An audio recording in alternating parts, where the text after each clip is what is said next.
Thank you. Oh, I'm on the wrong presentation. Doesn't help, does it? We'll have to cut that bit out. Okay. Good morning and welcome to week 8 of the Master Plan series. We're discussing over the 20 weeks about how you can improve the value of your business and get it sale ready so that you can really sell for the right amount of money at the right time to the right new owner. Today we're talking about team development, which I'm really passionate about. It's about why building a strong team, which is really self-sufficient and doesn't need you there, is crucial when you're trying to prepare your business for sale. Buyers are looking for businesses that can operate without you there. So it's really important to have an empowered management team, and we'll be covering how you can do that over the session today. At the end, we'll have, we've already had quite a lot of questions in, but we'll be doing a Q&A section at the end if you've got any questions about any of this. So as usual, we've got the 5 key things that you've got to think about when you're developing your team with a view to being able to step away and work on your business rather than in it and get it ready for business sale. So the first one is about strengthening your management team through training and recruitment. So the first thing you need to do is look at try to identify the roles that are really essential to keep the business running without you there. So that might include finance, operations, and sales and marketing. And then you have to spend time thinking about every task that you do and get involved in, and try to put those into those different categories, because the idea is to identify those tasks and then put them over to somebody else's responsibility and give them training and development for that. Now, if you don't currently have capability in any of those areas, so for example, finance, then it's good to consider recruiting in that area to bring in some skills to the business that can so that somebody can take over that responsibility for you going forward. And you don't have to do that with a full-time person these days. There's very often you can get a part-time finance director, for example. So it's something to really think about.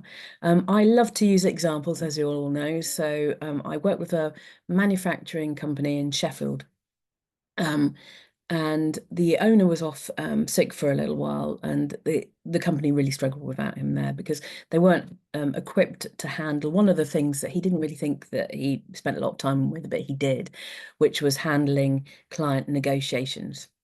So what they were able to do then is to look at that. There was one guy who's really interested in doing much more sales, and when the owner came back, he spent time with him, and the chap ultimately took over doing client negotiations and some of the business sales. So you really have to identify things such as sales, operations, and finance. And he was able to build his team to ensure that when he was off next, which was actually for holiday instead, that he had no problems with the company running without him there. So the next thing, you've identified your skills, you've developed a training plan, but you want to then think about succession planning and how to transfer knowledge. In a small company, if there's only 5 to 20 of you, very often it might be that one person has that responsibility. And we always call that the single point of failure. That means that if for any reason they're out of the business, that might be through illness, that might be through a holiday, there's no one there who understands the systems and processes and can take responsibility. So it's all, and it is of course a chance that they may go off to do something else. The grass isn't always greener on the other side, but yeah, it's definitely worth having a think about that. So you've got to identify the key positions in your business and look at how you can transfer the knowledge and processes. There's some brilliant AI these days, and we mentioned it on the Sales Success Circle, that will actually mean that individuals who've got fantastic ability in a particular process can actually sit on their computer, run through that process if it's an online one, and the AI will actually record all of that and develop a training program that you can use in-house. It means that it's a really simple way to transfer knowledge. I really think that succession planning is really important. I do quite a bit of work with the Federation of Small Businesses, the FSB, and they had a study that showed that 30%, only 30% have of SMEs have a good succession plan. But those ones that do, that third that do, are 45% more likely to have really smooth leadership transitions. And even if you've got a really good, strong team in there, you will have a leadership transition when you sell the business. So it's about how to get a succession plan in place to work for that. I work with so how do you go about a succession plan? Let's talk about an example of this, which is a manufacturing business in Birmingham.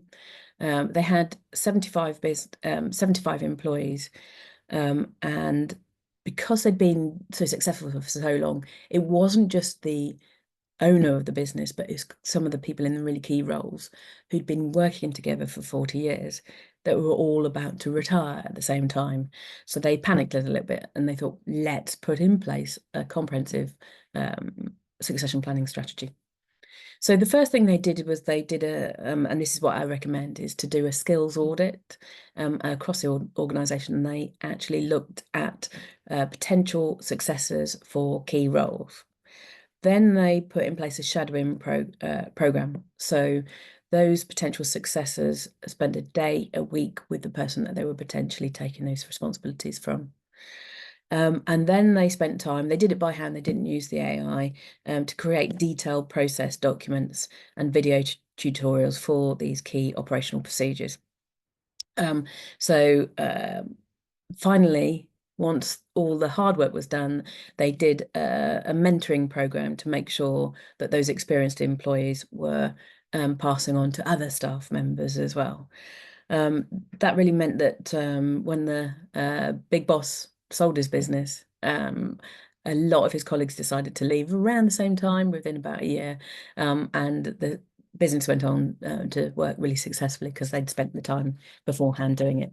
But more particularly, if you're thinking about selling your business, I think the key thing is to make sure that if you're going to sell your business, you want to make sure that the succession plan is in place, because it makes your business far more valuable, because somebody who's buying your business, like I've done many times, realizes it's going to run without them having to put too much time into it. Okay, so that's number two. The third one of the five things to really build and develop your team is to make sure that you get your employee retention right. And so look at the retention and engagement strategies. I remember years ago working with Boots and when they owned Halfords, and there was a particular store we had in Brixton, which was a complete and utter nightmare, because we had loads of drug takers outside. We had lots of fly tipping most nights, and we had a load of group people who would come and shoplift in there. So it was really difficult to get employees to be retained in there. So we had to stop and think about this, and we did a staff survey. We said, what is actually going to stop you being off sick all the time? We know it's a difficult environment to work in, and we listened to them, but they came up with about 20 suggestions, and we effectively found a budget. Sorry, Steve. Hi. Okay. So how do you go about that? Well, you've got to really know what your team think about you, and working with your business. Do you have a loyal team that's been there for years with you, which is often the case with SMEs, or do you struggle to get people to stay more than a year or two? You should invest the time to find out what they think through a staff survey. And I give a free tool, which is the Gallup 10, which is the best way to find out employee motivations. So I can provide that free for you if you're interested in that. But it's not just about asking the people what they think about the business and what needs to be improved for them and for the business. It's about doing something about it. So very often I'll put in place a "you said we did" to show that we've listened and put things in place. It's amazing how it does, what impact that will have on staff retention. And if you've got complaints about compensation and benefits, which is often the case, people are very money orientated, ask the team what they think is reasonable and go and have a look at some of your competitors for ideas. The one thing about looking at people's packages, which is really important, is making sure that the costs are under control if you're going to sell your business, but that you're doing enough personal benefits that will mean that somebody who's 50 years old and thinking about their retirement probably wants to put into their pension pot. Somebody who's young who wants to develop might want money put into developing them further. It's personal to each person. So look at how to what the staff really think and look at engagement strategies based on that. I live just outside Bath, so I do quite a lot of work in Bristol. There's a digital marketing agency in Bristol with about 40 employees. And because of the nature of that work, there was a high staff turnover. So they did a staff survey, and the results that came back, the first one would probably come as no surprise to you, is that people wanted a much more flexible working structure. So that's what they did, allowing employees to work from home 2 days a week. And that's what they had before COVID and since lockdowns were lifted. And they also have flexible start and finish times. I always laugh because I love working in the mornings, but by the time it gets to about 4 o'clock, I'm not very good. So I think it's a really good thing to put in place. They also looked at their benefit packages. So some people wanted pension, some people wanted a private health, and some people wanted sort of like a wellness allowance. So they put a flexible program in place there. They then also did quarterly stay interviews, and that's what they actually called them. So it was an opportunity for the staff to ask anything that concerned them or anything that they wanted to do to develop themselves. But one of the most exciting things, and I've done this in the veterinary practices I've worked with, is an employee recognition program. So they gave each team member 10 credits a month, and they were able to give those to people that they thought had done an incredibly good job, and those points could be collected and used for other benefits and prizes. But finally, they also realised that they had a young company with young staff, and they developed a career progression path for each role. So it was clear the options that people could have afterwards. And that was really good for them at the time. They had I think their rate of losing the people was 10%, 25%, and that reduced to 10%. So they got an improvement to 90% retention, which meant that they saved an awful lot of money on recruitment and bringing people up to speed. So the fourth one, in terms of really making sure that your team is part of your business and your team can manage well without you in the business, is to have a comprehensive training and development program. Training and development are vital. It makes these individual team members think you're interested in them personally because you can structure it specifically for them. And it also provides them the most amazing way to upskill your team so that they can do the work that you've done and you can step away from the business and look at it from the outside and make the improvements much more effectively. And there's not a single way to do this. But one of the things I'm really passionate about is apprenticeships. I might have done my first degree 30 years ago. I did my MBA 20 years ago, and I'm doing another master's at the moment, and that is funded, fully funded, because it's an apprenticeship. It's a master's level thing at apprenticeships. As a SME, you guys can get full funding, 90% funding for lots and lots of different courses. There's about 3,000 different courses, including degrees and masters, that you can get funded if people want to do that. So it's a brilliant way of doing it. So how do you do the training program? Let's give an example. I am of a retail store in, it's a retail clothing business in Newcastle. So they had a store training program for managers to improve the customer service and operational skills. And that process went so well, they put across all their stores around the country. And when it came time for them to sell on to a bigger group, The buyers valued this commitment to the staff development, and saw the consistency and the growth that allowed. So it really helped them to improve their multiple when they went to sell their business. So the final one is creating a positive and inclusive culture. I really think this is one of the most important aspects to get sale ready, is to have a positive and inclusive workplace culture. But it's something you need to work on. It doesn't happen overnight.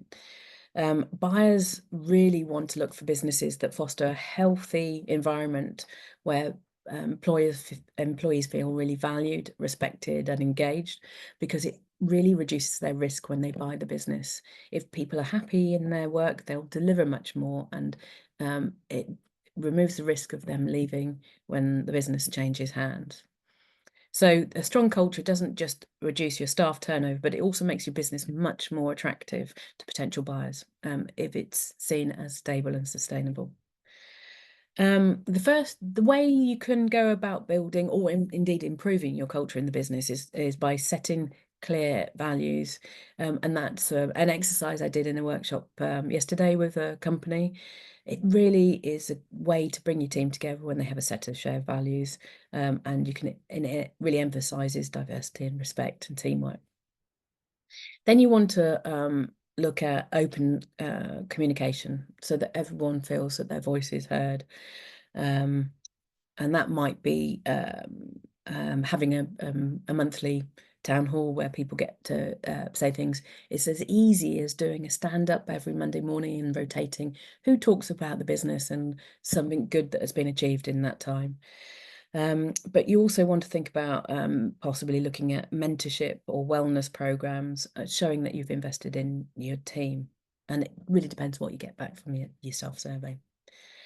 You just want to create a much more enjoyable workplace and significantly enhance the business's appeal to potential buyers.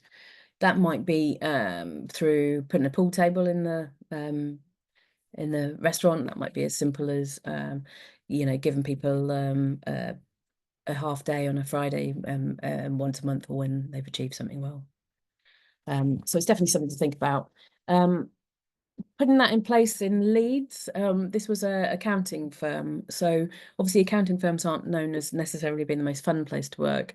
But what they wanted to do was really improve their workplace culture and make it a better environment to work in. So they firstly started off with some workshops with their employees, and they did those workshops to be clear on what the shared values were for the business. They then created a culture committee, which I've actually done in some other places very successfully. So people from different departments were involved to drive cultural initiatives. And they gave them a little bit of a budget to put on events and training. Then they actually did some unconscious bias training for employees, and they established partnerships with local diversity-focused recruitment agencies. So they wanted to show that they were doing a lot for diversity, and it really helped to improve their culture. The other thing which I'm very passionate about, and people who've worked with me before know that I love Lunch and Learns. So Lunch and Learn series is brilliant if you can do that in-house, because it allows people who've done something great to actually share it with their peers and to take responsibility for that. So you do that on a rotating basis. Or indeed, if you've got somebody really excited from outside the business who can come in and do that, it just creates that learning environment, and it really helps with your culture. But the last thing they did was really fun, which was an Innovation Friday. So employees could actually spend the last 2 hours of every Friday working on creative projects or learning new skills. So it was really a chance to develop themselves and to come up with some amazing ideas for the business. And that's what happened. Most of the ideas for business development and new strategies come from within the team. And when you allow them that time, it's incredible what can happen. So over the course of 2 years, they found that their employee engagement scores through their staff surveys had gone up by 40%. Diversity was one of their values, and that had improved by 25%. And then they also were able to achieve best company to work for in their region. So when the owner decided to sell his business in Leeds, um, he had loads of people who were really interested, and that helped push up the value of the sale. But he also felt that he'd left the company in a really good position, which was self-managing. So those are the 5 points that we've covered today. And to conclude, building a sale-ready team involves identifying the key roles. We talked about that. Delegating effectively to make sure that you're stepping back from the business to work on it rather than in it. You need to make sure that there's accountability there and invest in training. It's really important when you're going to sell your business to really invest and prepare your team to operate independently without you there, because you're not only increasing the attractiveness of the business, but also its value. And it means that you have more time to be able to focus on your future, and look at new opportunities for the business. And often when I do that with people who are thinking about selling their business, they realize they've got more time to do the things that they enjoy, and they end up falling in love with their business again, and don't actually end up selling because it's making far more sales and profit. If you are looking to sell your business, potential buyers are far more likely to invest in a business they can seamlessly take over. And that's the fundamental thing with this whole program. Let's work on making your business sale ready. And the best way to do that is to build a team that lasts. And I think that's a really important thing. So those are the 5 areas to cover today. I always take this time the opportunity to talk about the sales success circle, because it's very difficult sometimes to do all of these things on your own. And because I've been buying and selling businesses now for 18 years, I think I've got a massive big toolbox of ways to help people help themselves with this, to really improve your business step by step, to make sure that your team are happier, and to ultimately create a vehicle to sell your business successfully. Having bought over 60 businesses, I know that a lot of buyers are in the same situation. And if you're selling your business, you're probably only selling it once. So to even the playing field, the sales success circle gives you the tools to help you step by step through the process. And that information will be sent out for anyone who's interested after this presentation today, with the link to this video. So those are that was a quick run through of the 5 points about your team. Does anyone have any questions?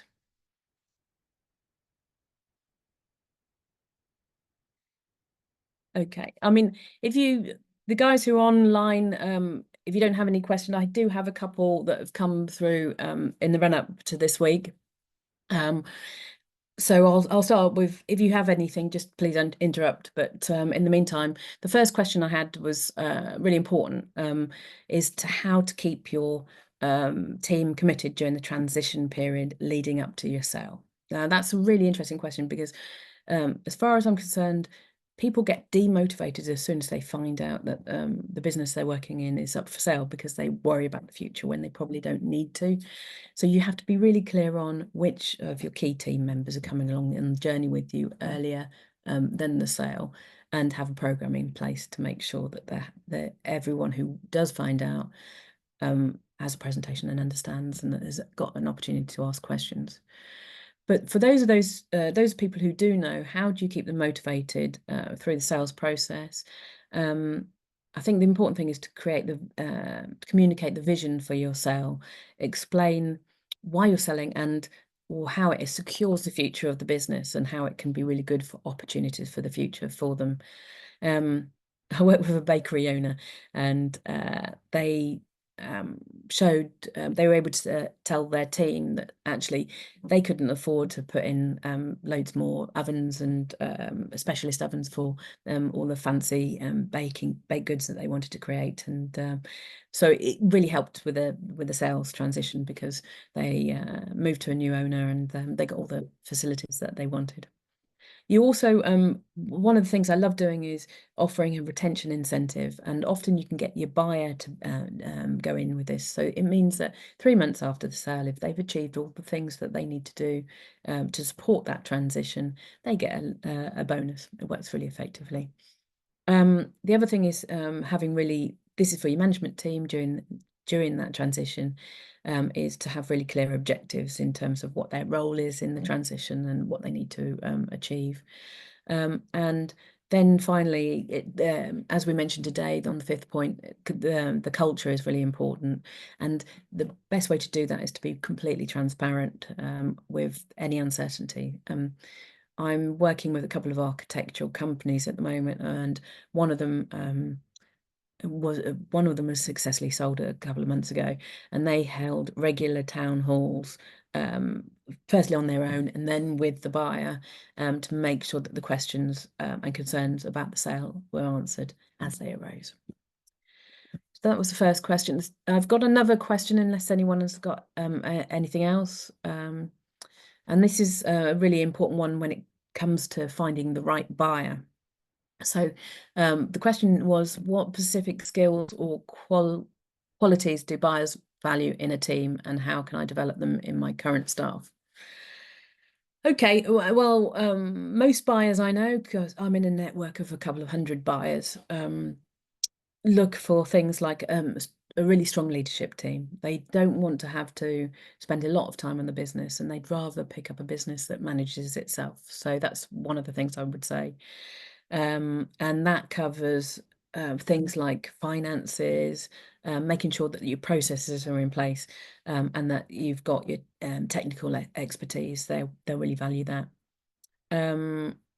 So you can develop those by making sure, as we mentioned earlier in this presentation, that you're got your leadership development skills in place, processes in place before you go to sell. It makes a massive difference. We with one of the pet supply companies that I know, they sent their department managers on an executive development scheme because it really helped to make sure that they could manage the business without them there. It worked really well. And fostering learning and development culture in the business is really important for that as well. So I work with a marketing agency that realized how important external stuff was for them. So they actually gave their key team members more time to go out to conferences and industry events and share some of their learnings. So I think that's a really important one. So those are the two questions that I had today. Has anyone else got any questions or comments? Well, thank you for joining today then. This presentation will be available as part of the 20-week series on the YouTube channel and be sent to you afterwards. But next week will be the week 9 of this current series, when we're looking at growth strategies. So how to put those into place to really make sure that your business grows really well in the right way to have a successful sale, or to create much more sales and profit for you and your team. So thank you very much for your time today, and I look forward to seeing you on the next one. If you've got any questions in the meantime, please feel free to contact me, and that will be on the information that we sent to you just afterwards.